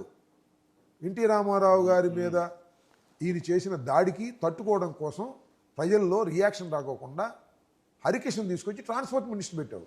హరికృష్ణ హిందూపూర్లో గెలిచాడు, కాదు ఆ ట్రాన్స్పోర్ట్ మినిస్టర్ తీసిపారేశాడు. ఎంత మోసమయ్యా నువ్వు, ఎంత దగా నువ్వు. ఇన్ని దగాలు చేసి, ఇన్ని మోసం చేసి జగన్మోహన్ రెడ్డి గారిని నువ్వు గొడ్డలి పార్టీనో ఇంకోటేనో ముద్ర వేసి భయంతో, మళ్ళీ తిరిగి జగన్మోహన్ రెడ్డి గారు వస్తాడనేటువంటి భయంతో ఏదో ఒక విధంగా ముద్ర వేయాలని నీ పత్రికలు, నీ మీడియా, నువ్వు, నీ అబ్బాయి మొత్తం ప్రయత్నం చేస్తున్నారు. కానీ వాస్తవాలు ప్రజలకు తెలియదని అడుగుతాం. ఖచ్చితంగా వాస్తవాలు ప్రజలు తెలుసుకుంటారు, దాని నుంచి బయటకు వస్తారు. నువ్వు చేసేటటువంటి ఈ ప్రయోగం నుంచి బయటకు వచ్చేటటువంటి పరిస్థితి. సార్, మరొక అంశాన్ని కూడా ఇప్పుడు చాలా సంవత్సరాల తర్వాత ఇప్పుడు మాట్లాడుతూ ఉన్నారు. రాజశేఖర రెడ్డి గారు మరణించిన తర్వాత జగన్మోహన్ రెడ్డి గారు శవాన్ని అడ్డు పెట్టుకొని సంతకాలు సేకరించి ముఖ్యమంత్రి అవ్వాలనేటువంటి ప్రయత్నం చేశారని రోజు ముఖ్యమంత్రి ఏ సభలో అయినా సభతో సందర్భం లేకుండా దాన్ని ప్రస్తావిస్తున్న పరిస్థితి, వాళ్ళు ప్రచారం చేసిన పరిస్థితి. వాస్తవంగా అప్పుడు ఏం జరిగింది? ఆ రోజు మీరు చాలా క్లోజ్లో అబ్జర్వ్ చేశారు కాబట్టి అడుగుతారు. చాలామంది చెప్పారు. బట్టి విక్రమార్క చెప్పాడు, హర్ష్ కుమార్ చెప్పాడు, లేదా అప్పుడు కాంగ్రెస్లో ఉన్నవాళ్ళు, అప్పుడు లగడపాటి రాజగోపాల్ చెప్పాడు. అసలు జగన్మోహన్ రెడ్డి గారికి తెలియదు ఈ సంతకాల సేకరణ అందులో చెప్పారు. అయినా సరే రుద్దేటటువంటి ప్రయత్నం, 1కి 2 సార్లు, 2కి 3 సార్లు చెబితేనో, ఈనాడులో రాస్తేనో, ఆంధ్రజ్యోతిలో రాస్తేనో, లేదా టీవీ5లో చెప్తేనో, లేకపోతే ఇంకో ఆంధ్రజ్యోతిలో చెప్తే ఇవన్నీ నిజమైపోతాయని భ్రమపడతా ఉంటాడు చంద్రబాబు నాయుడు గారు. అందువల్ల దాన్ని ఏదో పద్దగా తీసుకొచ్చి చెప్తాడు. ఆ రోజున అసలు జగన్మోహన్ రెడ్డి గారు ఆయన తండ్రి గారు చనిపోయినప్పుడు శోక సముద్రంలో మునిగి ఉంటే బయట ఉన్నటువంటి వ్యక్తులు కొన్ని సేకరణ చేసిన మాట వాస్తవం, అది అందరికీ తెలిసిన సత్యమే. అదే జగన్మోహన్ రెడ్డి గారు చేయించాడు, శవాన్ని పక్కన పెట్టుకు సంతకాలు చేయించాడు, ఇట్లాంటి ఒక అనైతికమైనటువంటి విషయాలు జగన్మోహన్ రెడ్డి గారి మీద రుద్దాలని, ఇదా గొడ్లపాటిలా రుద్దాలనేటువంటి ఒక విష ప్రయత్నం తప్ప దీనిలో ఏది వాస్తవం లేదని అందరికీ తెలిసినటువంటి సత్యం అది. సార్, తల్లి చెల్లి ఇదొక లైన్. దీన్ని కూడా అంటే ఇప్పుడు యాక్చువల్గా ప్రభుత్వంలో వాళ్ళుండి 2 సంవత్సరాలు అయిన తర్వాత వాళ్ళు ఏం చేశారో చెప్పకుండా ఈ అంశాలని తెర మీద తేవడానికి కారణం ఏంటంటే, జగన్మోహన్ రెడ్డి గారు ఆయన ప్రత్యర్థి. రాబోయే కాలంలో జగన్మోహన్ రెడ్డి గారు మళ్ళీ తిరిగి అధికారంలోకి వచ్చే అవకాశాలు ఆయన కనిపిస్తున్నాయి. ఏదో ఒక విధంగా జగన్మోహన్ రెడ్డి గారి క్యారెక్టర్ని, జగన్మోహన్ రెడ్డి గారిని బురద జల్లాలనే ప్రయత్నంలో అనేకమైన విషయాలు తీసుకొచ్చేటటువంటి కార్యక్రమం చేస్తున్నారు. తల్లి అంటారు, చెల్లి అంటారు. తల్లిని చూసుకోలేని వాడు ఇక రాష్ట్రాన్ని ఏం చూస్తా అంటాడు. మరి తమ్ముడిని చూసుకోలేనివాడు, మామని చూసుకోలేనివాడు ఏం చేస్తాడు? తోడేళ్ళని చూసుకునేవాడు ఏం చేస్తాడు? బామ్మర్దిని చూసుకునేవాడు ఏం చేస్తాడు? ఎవరు బామ్మర్ది అంటే ఎవరు? ఎన్టీ రామారావు గారి కుమారుడు హరికృష్ణని. ఇన్ని మరి జూనియర్ ఎన్టీఆర్ని వాడుకుని వదిలేస్తే ఏం చేస్తారు? ఇవన్నీ ఆయన కనపడవు. ఇవన్నీ మన మీద రుద్దేటటువంటి ప్రయత్నం చేస్తున్నారు. చంద్రబాబు నాయుడు గారు రాజకీయ చరిత్ర, మోసపూరితమైన చరిత్ర అందరికీ తెలుసు. అవసరమైతే మరోసారి తెలుసుకుంటారు. మా బోటోళ్ళు చెప్పడం ద్వారానో అన్నీ అర్థమవుతాయి. కొంత కొత్త తరానికి తెలియదు. ఎన్టీ రామారావు గారిని ఎట్లా దించాడు, ఎట్లా ఇతను అధిరోహించాడు అనే విషయాలు కొన్ని తెలియవు. అవన్నీ చెప్పడానికి ఇది ఒక విమర్శ ఆయన చేసినప్పుడే మాకు కూడా అవకాశం ఉంటుంది.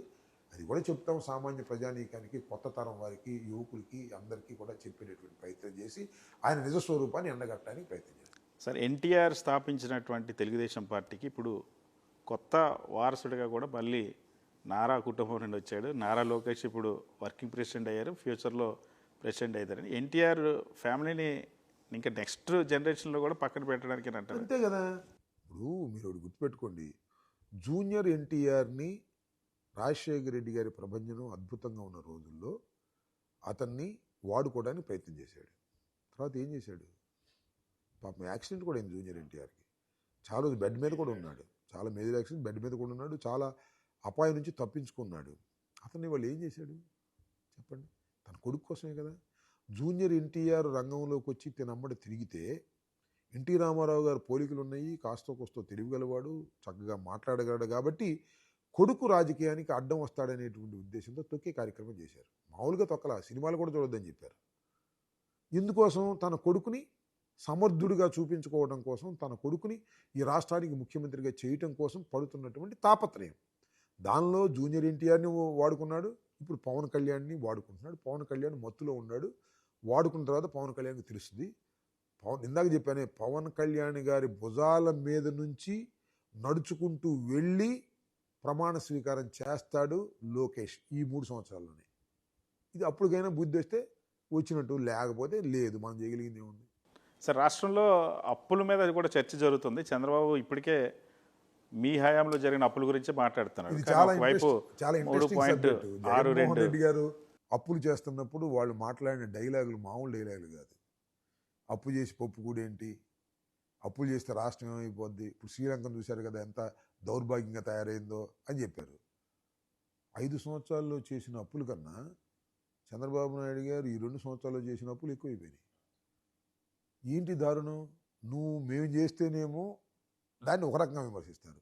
మరి సాక్షాత్తు నువ్వే అధికారంలోకి వచ్చి అప్పులు ఎందుకు చేస్తున్నావు? ఎవరి కోసం చేస్తున్నావు? మన సంక్షేమ కార్యక్రమాలు ఏమైనా అమలు చేస్తున్నావా? లేదు. మొత్తం టోటల్గా అమరావతి కట్టడాలు, కమిషన్లు, కాంట్రాక్టర్లు, ఇదే కదా నువ్వు చేస్తుంది. ఇంత దోపిడీ కదా ఇది. అప్పు చేసి దోచుకునేటటువంటి కార్యక్రమం చేస్తున్నావంటే ఇవాళ నీ ద్వంద్వ వైఖరి ఏంటో అర్థమవుతుంది. జగన్మోహన్ రెడ్డి గారి టైంలో చేసినటువంటి అప్పులేమో ఆ రకంగా విమర్శించి, ఇవాళ నువ్వు విపరీతమైన అప్పులు అంతకన్నా మించి చేస్తున్నావు అంటే నీకు అసలు నైతికత ఎక్కడుంది అంటున్నా. నైతికత లేనటువంటి వ్యక్తి నారా చంద్రబాబు నాయుడు గారు అనేది ఈ సందర్భంలో కూడా మరోసారి అర్థం చేసుకోవాలి. సార్, 11 సీట్లకి వైఎస్ఆర్ కాంగ్రెస్ పార్టీని పరిమితం చేసినా వీళ్ళ వైఖరి మారలేదు. ఇంకా అమరావతి పైన విషం చిమ్ముతూ ఉన్నారు, అమరావతిని వ్యతిరేకిస్తున్నారని చంద్రబాబు. అంటే 11 సీట్లు వస్తే అమరావతి నువ్వు తప్పు చేస్తుంటే మేము వ్యతిరేకించుకొని ఉండాలా? పోయినసారి కూడా అమరావతికి ఇంతే చెప్పావు కదా, నీకు అప్పుడు 26 సీట్లే వచ్చింది, 23 సీట్లే వచ్చింది. ఏంటి పరిస్థితి ఆ రోజున? సో అమరావతి అనేది అది ఎప్పటికీ పూర్తిగాని ప్రాజెక్టు. కేవలం నువ్వు డబ్బు దోచుకోవడం కోసం మాత్రమే ఏర్పాటు చేసినటువంటి ప్రాజెక్టు. అక్కడ అసలు అమరావతిని రాజధానిగా పెట్టడం తప్పు అని చెప్పినటువంటి సందర్భాలు చాలా ఉన్నాయి. పరిశీలన చేసి కమిషన్లు వేసి దాని మీద చెప్పారు. కానీ అసలు అమరావతి ఎక్కడుందో, నువ్వెక్కడున్నావో అర్థం కాదు. అమరావతి ఉందేమో అక్కడ అమరావతి దేవాలయం, నువ్వేమో ఇక్కడ లోతట్టు ప్రాంతంలో పెట్టి ఇది అమరావతి అని పిలవమంటావు మమ్మల్ని. ఏం పిలవాలో ఏం అర్థం కాల. చాలా దురదృష్టకరమైన, దౌర్భాగ్యకరమైనటువంటి ఎత్తులు వేసి అమరావతిని దోచుకోవాలనేటువంటి ప్రయత్నం చంద్రబాబు నాయుడు గారు చేస్తున్నారు. అమరావతి అసలు పూర్తయ్యే ప్రాజెక్టే కాదు, అది ఉపయోగంలోకి వచ్చే ప్రాజెక్టే కాదు. సో అమరావతిని దెబ్బ కొట్టడం కోసం, అమరావతికి వచ్చేటువంటి ఇన్వెస్టర్లు బెదిరించడం కోసం మావిగన్ అన్నటువంటి ఒక ప్రతిపాదన తీసుకొచ్చారు. కేవలం కుట్రతోనే ఈ మావిగన్ ప్రతిపాదనని జగన్మోహన్ రెడ్డి తీసుకొచ్చారని చెప్పి అంటున్నారు. కుట్ర చేయాల్సిన అవసరం ఉంది మాకు. ఇప్పుడు ఒకటి సతీష్ గారు, దీనిలో ఈ రాష్ట్రంకి ఉన్నటువంటి వనరులు కానీ, రాష్ట్రం ఉన్న ఆర్థిక పరిస్థితి కానీ విడిపోయిన తర్వాత మనం చూస్తే ఒక గ్రీన్ఫీల్డ్ సిటీని నిర్మించాల్సినంత శక్తి మనకుందా? లేదు కదా. పైగా అప్పు చేసి నిర్మించవలసిన అవసరం ఏంటి? This is the point here. మేధావులు కూడా ఆలోచించాలి. ఇవాళ మనకి ఆంధ్రప్రదేశ్లో, విడిపోయిన ఆంధ్రప్రదేశ్లో we have a lot of, దాన్ని ఏమంటారు, చాలా టౌన్స్ ఉన్నాయి, బ్యూటిఫుల్ టౌన్స్ ఉన్నాయి. విశాఖ మీరు కాదనుకుంటే విజయవాడ, గుంటూరు ఉంది, రాజమండ్రి ఉంది, తిరుపతి ఉంది, నెల్లూరు ఉంది, కర్నూలు ఉంది, అనంతపురం ఉంది. ఇన్ని మంచి డెవలప్ అయినటువంటి జనసాంద్రత గట్టిగా ఉన్నటువంటి ప్రాంతాలు. అక్కడ నువ్వు ఎక్స్టెండ్ చేసుకోవచ్చు కదా, అక్కడ నువ్వు చేయొచ్చు కదా, ఏదో దాన్ని సెలెక్ట్ చేసుకుని. అలా చేయకుండా అది తెలియకొడుతానండి. బెంగళూరు ఎవరన్నా నిర్మించారా? బెంగళూరు కర్ణాటక క్యాపిటల్. మెడ్రాస్ ఎవరన్నా నిర్మించారా? Madras capital, Madras Tamil Nadu capital. హైదరాబాద్ ఎవరు నిర్మించారా? అదేమంటే హైటెక్ సిటీ నేను నిర్మించాను. Hitech city is an extension of Hyderabad. Hyderabad పక్కన నువ్వు ఎక్స్టెండ్ చేసుకున్నటువంటిది ఆటోమేటిక్గా ఎక్స్టెండ్ అయిపోయింది అది. అదే ఇప్పుడు న్యూ సిటీగా తయారైపోయింది.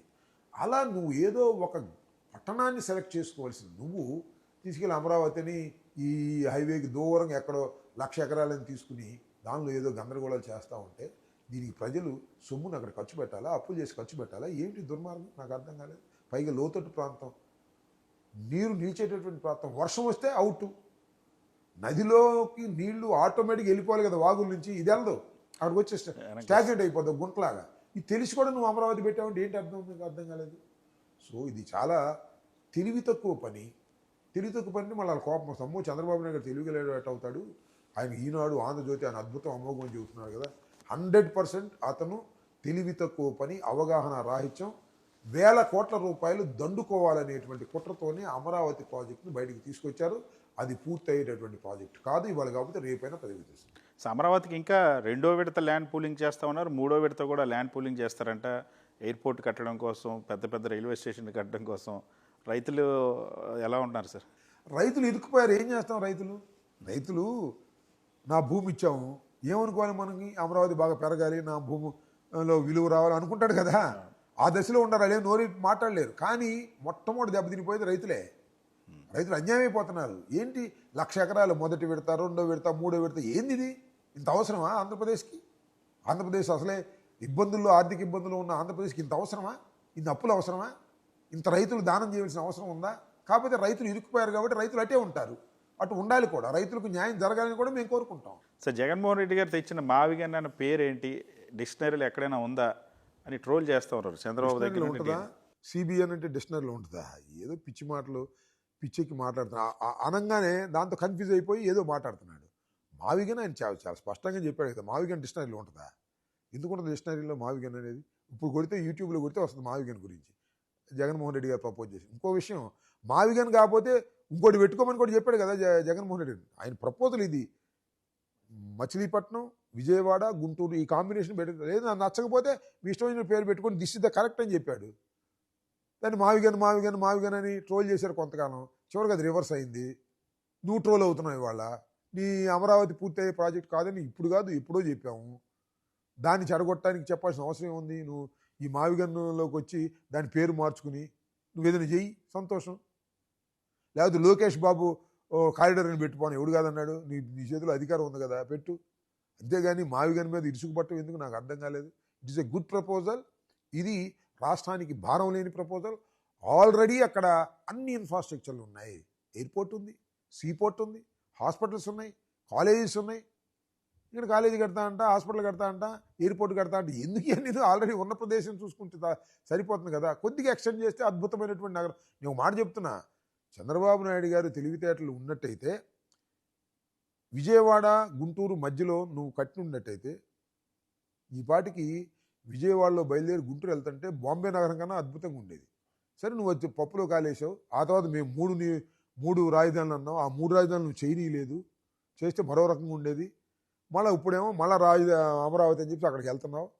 అన్ని గంగలో పోసిన పన్నీర్ అయ్యే పరిస్థితి ఉంది. అప్పులు తీసుకొచ్చి అక్కడ పోయటం. సార్, ఇవాళ ఈ అమరావతి కేవలం శాశ్వత రాజధాని అయింది కాబట్టి, అమరావతికి కేంద్రంలో చట్ట సవరణ జరిగింది కాబట్టి దాన్ని డైవర్ట్ చేయడం కోసం ఒక దురుద్దేశంతోనే మావిగన్ అనే ప్రతిపాదన తెచ్చారండి. ఈ ప్రపోజల్ లాజికల్గా ఉందా? ధర్మంగా ఉందా? ధర్మంగా లేదా? రాష్ట్ర ప్రజల మీద భారం పడుకోకుండా ఉందా? అప్పులు చేయకోకుండా రాజధాని నిర్మాణం చేసుకునే అవకాశం ఉందా? ఇంతవరకు ఆలోచించమని. దీని మీద కుట్రలు కుతంత్రాలు ఎందుకు? నువ్వు తీసుకొచ్చిందే కుట్రలు కుతంత్రాలతో కూడింది. దీనివల్ల నీకు పైసా అప్పు తీసుకోవాల్సిన అవసరం లేదు, వేల కోట్లు తీసుకోవాల్సిన అవసరం లేదు, రైతులను ఇబ్బంది పెట్టాల్సిన అవసరం లేదు. ఇవన్నీ తెలిసి కూడా ఏదో మాట్లాడుతూ ఉన్నారు. అది ఏదో విధంగా జగన్మోహన్ రెడ్డి గారిని ట్రోల్ చేయడం కోసం, జగన్మోహన్ రెడ్డి గారి మీద బురద జల్లటం కోసం పిచ్చి పిచ్చిగా మాట్లాడుతున్నారు. అవన్నీ అవాస్తవాలు. సార్, పార్టీ లీడర్ల దగ్గర నుండి ఇప్పుడు పార్టీ ఆఫీస్ వరకు వచ్చిన అరెస్టులు, కేసులు, చాలామంది అరెస్ట్ అవుతూ ఉన్నారు. పార్టీ తట్టుకుంటుందా రాబోయే 3 సంవత్సరాల్లో ఇంకా నిలబడే? స్ట్రాంగ్గా ఉంది. అరెస్ట్ అయిన ప్రతి వాళ్ళు చాలా స్ట్రాంగ్గా బిహేవ్ చేసే పరిస్థితి వస్తుంది. వీళ్ళందరూ సుశిక్షితులైన సైనికుల్లాగా తయారవుతారు. ఈ కూటమి ప్రభుత్వాన్ని కూల్చడమే తప్ప మరొక మార్గం లేదని భావిస్తారు. ఈ అరెస్టులు, కేసులు, కుట్రలు, దాడులు ఇవన్నీ కూడా మరింత శక్తివంతమైనటువంటి రాజకీయ పార్టీగా వైఎస్ఆర్ కాంగ్రెస్ పార్టీని తీర్చిదిద్దబడుతుందనేది నా అభిప్రాయం. సార్, వైఎస్ఆర్ కాంగ్రెస్ పార్టీ అధికారంలోకి వస్తుందని చాలా కాన్ఫిడెంట్గా చెప్తున్నారు. ఎలా అంటే ఈ గవర్నమెంట్ మీద వ్యతిరేకతను బట్టా, లేకపోతే మీ పార్టీ నిర్మాణం దీన్ని బలపరుచుకొని మీరు అధికారంలోకి రాబోతుంది? రెండు ఉన్నాయి. మనం చూసినట్టయితే విపరీతమైనటువంటి ప్రజా వ్యతిరేకత పెరుగుతుంది కూటమి ప్రభుత్వం మీద. జనరల్గానే ఉన్నటువంటి ప్రభుత్వాల మీద వ్యతిరేకత పెరుగుతుంది. మీరు ఒకసారి చూసినట్టే తమిళనాడు స్టాలిన్ చాలా అద్భుతంగా చేశాడని కొనియాడారు. అలాంటి స్టాలిన్కి దిక్కు లేకుండా పోయింది. స్టాలినే ఓడిపోయాడు. అంటే ప్రజా వ్యతిరేకత పెరుగుతుంది. ప్రజా వ్యతిరేకత నాడిని పట్టుకోవడం ఎవరి వల్ల సాధ్యం కాదు అని అనిపిస్తుంది. చాలా సర్వే సంస్థలు చేశాయి, అందరూ స్టాలిన్ వస్తారన్నారు. ఏదో ఒక్క సర్వే సంస్థ, 2 సర్వే సంస్థలు మాత్రం విజయ్కి అవకాశం ఉందన్నారు. కానీ ప్రజా వ్యతిరేకత నాడిని పట్టుకోవడంలో చాలా సర్వే సంస్థలు విఫలమయ్యాయి. అక్కడ స్టాలిన్ సహితం ఓడిపోయాడు. ఇక్కడ కూడా ప్రజా వ్యతిరేకత పెరుగుతుంది. చంద్రబాబు నాయుడు గారు స్టాలిన్ లాగా చేశాడని కూడా అనుకోలేకపోతున్నాం. అదేవిధంగా ఇక్కడ కూడా ప్రజా వ్యతిరేకత పెరుగుతుంది. తెలంగాణలో కూడా అంతే. తెలంగాణలో కూడా ప్రజా వ్యతిరేకత పెరుగుతుంది. ఇప్పుడు ఎన్నికలు జరిగితే నా విశ్వాసం ఏమిటంటే ఉన్న ప్రభుత్వాలు కూలిపోతాయి. కన్స్ట్రక్షన్ ఆఫ్ ది పార్టీ కూడా, నిర్మాణం కూడా వైఎస్ఆర్ కాంగ్రెస్ పార్టీ గత 5 సంవత్సరాల కన్నా ఇప్పుడు చాలా బలీయమైన శక్తిగా తయారు కాబోతుంది.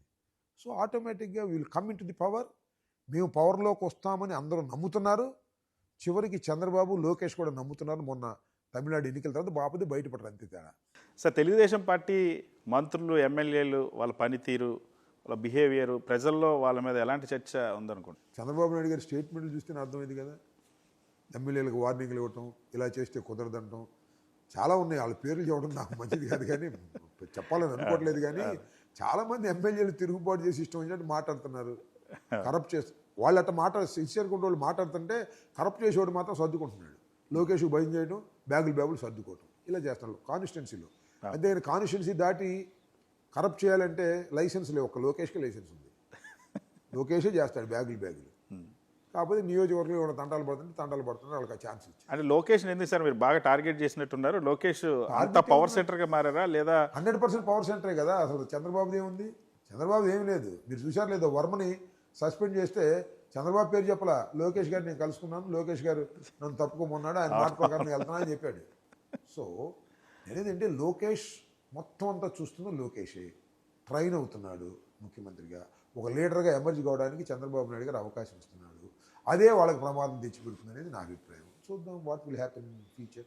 సో మీరు అంత పవర్ఫుల్ అయినటువంటి మరి లోకేష్ని టార్గెట్ చేస్తూ ఉన్నారు. మళ్ళీ పవర్ఫుల్ అయిన లోకేష్ వాళ్ళకి ఏమైనా పవర్ఫుల్ ఏమో, నాకేమో అన్ని తెగించినండి. నాకు పవర్ఫుల్ ఏమో, నా ఇంటి మీద దాడి చేసింది లోకేష్ పెమ్మసాని, నన్ను కేసు పెట్టింది లోకేష్ పెమ్మసాని. ఇంకా నన్ను చేసేది ఏముంది? ఇంతకన్నా ఏం చేస్తారు? చంపేస్తారా? చూద్దాం. అది కూడా లోకేష్ అనే వ్యక్తి ఇన్మెచ్యూర్డ్, అధికార దాహంతో ముందుకు వెళ్తున్నాడు.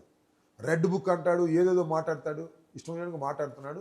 సరే, ఇవాళ అద్భుతంగా అమోహం, ఎందుకంటే పవర్లో ఉన్నాడు, డబ్బు ఉంది, తండ్రి కూడా అతనికి పెత్తనం ఇచ్చాడు కాబట్టి అద్భుతం అమోహం అని ఈనాడు, ఆంధ్రజ్యోతి, వాళ్ళకున్న మీడియా మొత్తం రాస్తుంటే అది నిజమని భ్రమించేవాళ్ళు అమాయకులు అని నా ఉద్దేశం. సార్, మీ మీద అటాక్ చేసిన తర్వాత ఇప్పుడు కొత్తగా ఇంకొక ప్రచారం మొదలైంది. మీరు అధికారంలో ఉండేటప్పుడు, మంత్రిగా ఉండేటప్పుడు విపరీతంగా సంపాదించారు, బాగా అవినీతి చేశారు, భూములు కొనుగోలు పెద్ద పెద్ద స్విమ్మింగ్ పూల్స్ ఉన్నాయని కూడా మధ్య వార్తలు వచ్చి నా స్విమ్మింగ్ పూల్ చూడమనండి, అదొక పెద్ద బావి.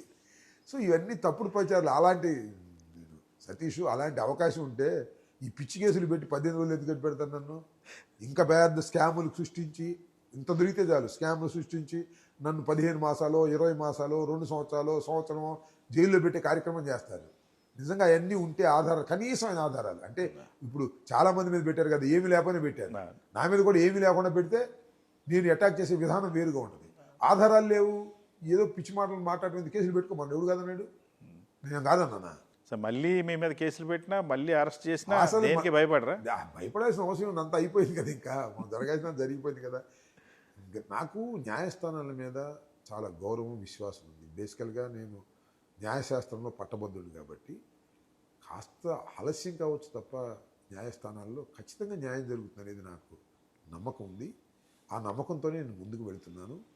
నా పోరాటం కూడా చాలా సుదీర్ఘంగా ఉంటుంది. పోలీసు వారు కరెక్ట్ లైన్లోకి వచ్చి కేసు పెట్టి నేరస్తుని అరెస్ట్ చేసి నన్ను హింసించిన వాళ్ళని సస్పెండ్ చేస్తే తప్ప నా పోరాటం ఆగదు. నా పోరాటం తుదికంటూ తీసుకువెళ్తాను. ఈ 3 సంవత్సరాలు చేస్తాను. 3 సంవత్సరాల్లోనే నా పోరాటానికి ప్రతిఫలం ఉంటుందని నమ్ముతున్నాను. లేదంటే మా ప్రభుత్వం వచ్చిన తర్వాత తప్పనిసరిగా ప్రతిఫలం. సార్, గవర్నమెంట్ నుండి దూరం అయ్యి 2 సంవత్సరాలు అయింది. జగన్మోహన్ రెడ్డి గారు పట్ల ప్రజల్లో ఇప్పుడు ఎలాంటి ఆలోచన మార్పు ఏ విధంగా వచ్చింది, ఎలాంటి దృక్పథం వస్తుంది, ఎందుకు ప్రజల్లోకి పోగొట్టుకున్నావా? వెళ్తున్నప్పుడు ఎలా రిసీవ్ చేసుకుంటూ ఉన్నారు? ఎందుకు పోగొట్టుకున్నామా అనేటువంటి భావన ప్రజల్లో కలుగుతుంది. వాళ్ళ సంక్షేమ కార్యక్రమాలు రావటం లేదు.